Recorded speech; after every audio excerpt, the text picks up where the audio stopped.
Fala galera, bom, vamos a mais um vídeo então. É o seguinte, próximo ponto, transformação da realidade.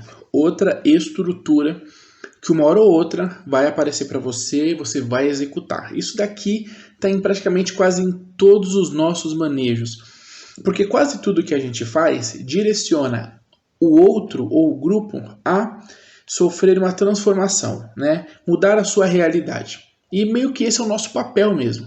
Tentar fazer com que o outro melhore a realidade dele, né? Tentar fazer com que o outro tenha uma realidade melhor. Então, isso daqui em quase tudo vai aparecer, né? Em todos os nossos manejos a gente vai estar adicionando um pouquinho a capacidade para a transformação da realidade, tá? O que é transformação da realidade? É fazer com que a realidade do outro, do indivíduo, do grupo, ela mude, tá? Mude para melhor, tá? Para um desenvolvimento, para um crescimento, mudar de condição. Vocês vão aprender aqui que a gente trabalha com um público de vulnerabilidade social. Então é um público que está em vulnerabilidade, né? Ele está em uma situação sensível, certo? Se a gente for parar para nossa... Se nós formos parar para pensar sobre em que condição nós estamos agora, a gente vai perceber que tem muita gente em situação muito pior.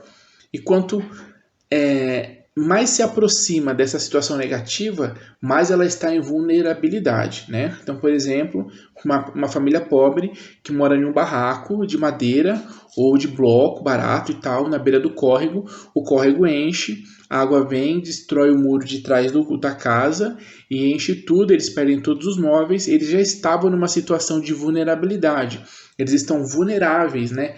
Aquelas situações onde pode atingir as nossas vidas de uma forma bem pesada, né? Então, por exemplo, você imagina você perder todos os móveis. Então, a gente trabalha com esse público e eu vou falar mais disso lá para frente, tá?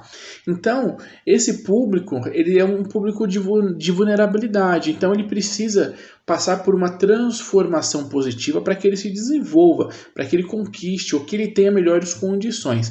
Lembrando que quando a gente fala de...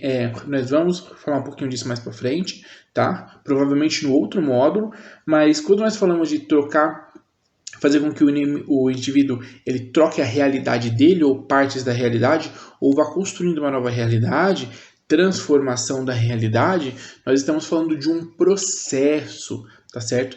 Que é bem importante. Então é isso que acontece, isso que é transformação da realidade. É fazer com que o indivíduo vá dando passos a uma nova condição. Isso é muito importante. E na prática?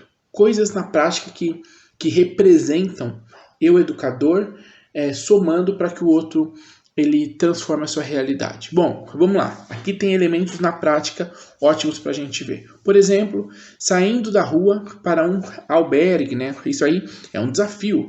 Muitas vezes a pessoa não quer ir para um albergue, por exemplo, alguém que está em situação de rua. E às vezes ela não quer ir porque tem muitos fatores. Um deles é as regras, né? Ali você tem regras de convivência, de estar e tudo mais. Então, às vezes a pessoa não quer. Muitas vezes não dá, porque não dá para ir, por exemplo, toda a família. Ou ela vai ter que desfazer de alguns bens, de algumas poucas coisas que ela leva com ela sempre ali, né? Ou então ela conseguiu juntar um montante de coisa, um colchão, alguma coisa assim.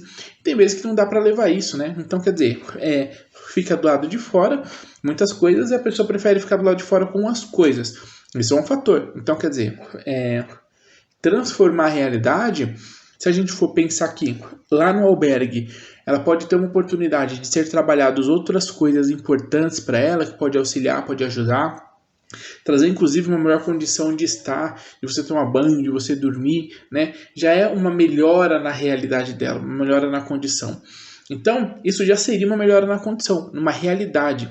Estamos falando de contexto de realidade, coisas práticas da vida. Então, isso seria uma delas, né?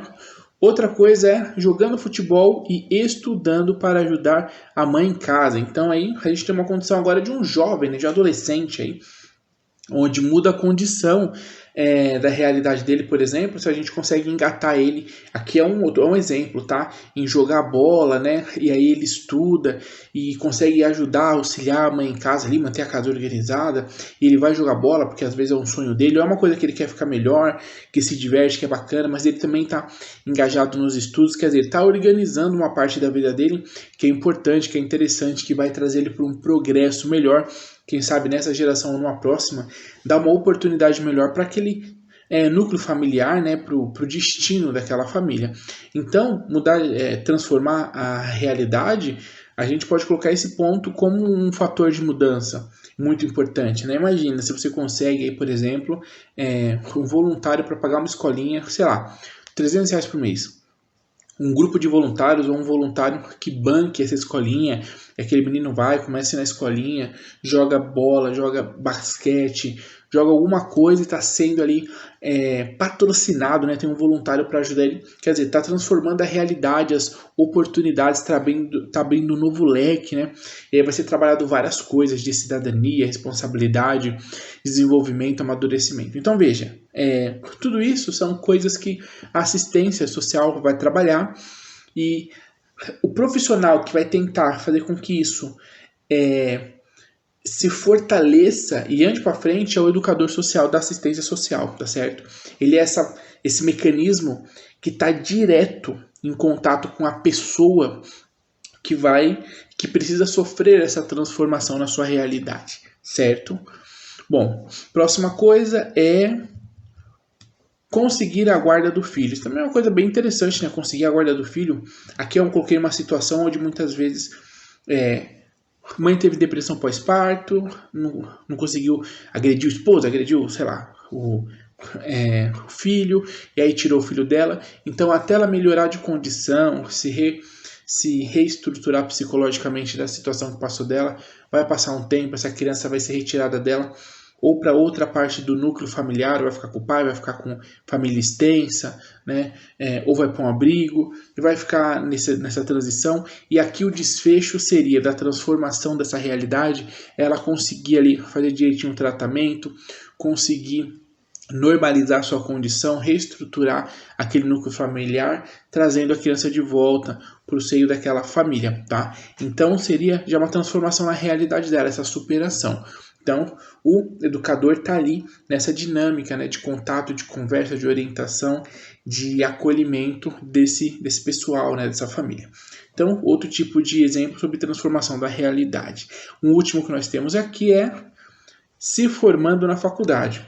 Por exemplo, um jovem aí, né, começa que o educador, o grupo de educadores, com o processo de convivência com esse jovem, consegue convencer esse jovem a focar nos estudos, a focar em uma responsabilidade com ele mesmo, com o seu futuro, muitas vezes pensando na família e tal. Ele consegue engajar numa faculdade, ou passando numa prova, ou pagando mesmo, né? Conseguindo um trabalho, pagando, fazendo EAD ou não, ou passando numa faculdade boa, ou de faculdades boas, mas em outras modalidades também, né? Então, quer dizer, só o fato dele conseguir engajar nisso já é uma transformação na realidade dele. A gente tirou o indivíduo de uma realidade para outra, certo? Aqui você já está percebendo que a tua mente, como educador social, ela não pode desejar ao outro aquilo que você é. Por exemplo, o adolescente tem possibilidade de fazer faculdade, mas ele não quer. Não quer porque ele quer fazer um curso lá de logística, de não sei do que, um curso básico, porque ele quer trabalhar, ele quer montar uma loja de camiseta. Ele gostaria de fazer isso. E às vezes você não tem uma frustração, ninguém na sua família tem faculdade, você também não tem, até tentou e não conseguiu. E aí às vezes você quer passar isso para ele, quer mostrar que isso é o único futuro, que só tem futuro que tem faculdade. Então, você vai percebendo que não é assim. Você precisa se desprender da sua realidade e começar a entender que você não pode decidir para o outro qual vai ser a vida dele. Você pode orientá-lo, né? E a gente vai falar sobre isso, não se preocupa. Esse é o assunto que a gente vai esmiuçar aqui legalzinho. Mas aqui você já vai entendendo que você tem que conhecer uma série de elementos para ter um manejo mais correto, um manejo mais sólido, mais direcionado, que é um manejo que tem a ver com o outro e não com você. tem a ver com a vida do outro, com as decisões do outro, com as capacidades do outro. E aqui a gente já vai percebendo que a gente tem que moldar a nossa cabeça, a nossa forma de trabalho, os nossos valores de trabalho, que vai construir a nossa ética, né, de trabalho, que é o grupo de valores, né? O grupo de valores vai ser um grupo pró-assistencial, né? Pró-assistência, onde nós vamos estar aí para cumprir uma assistência, né? Promover uma modificação, uma transformação da realidade do outro, tá certo? E para isso você precisa estudar. É o que a gente está fazendo aqui, certo? É isso aí, ficamos por aqui. Mais um conteúdo. Agora falta, vamos ver aqui, ó. Falta o terceiro, emancipação. Vai ser bem legal também. Faz as suas anotações, faz as atividades, vamos pro próximo vídeo que tem muita coisa. Tua cabeça ainda vai explodir que tem muita coisa por aí, certo? É isso aí, tamo junto, até o próximo vídeo. Vamos lá.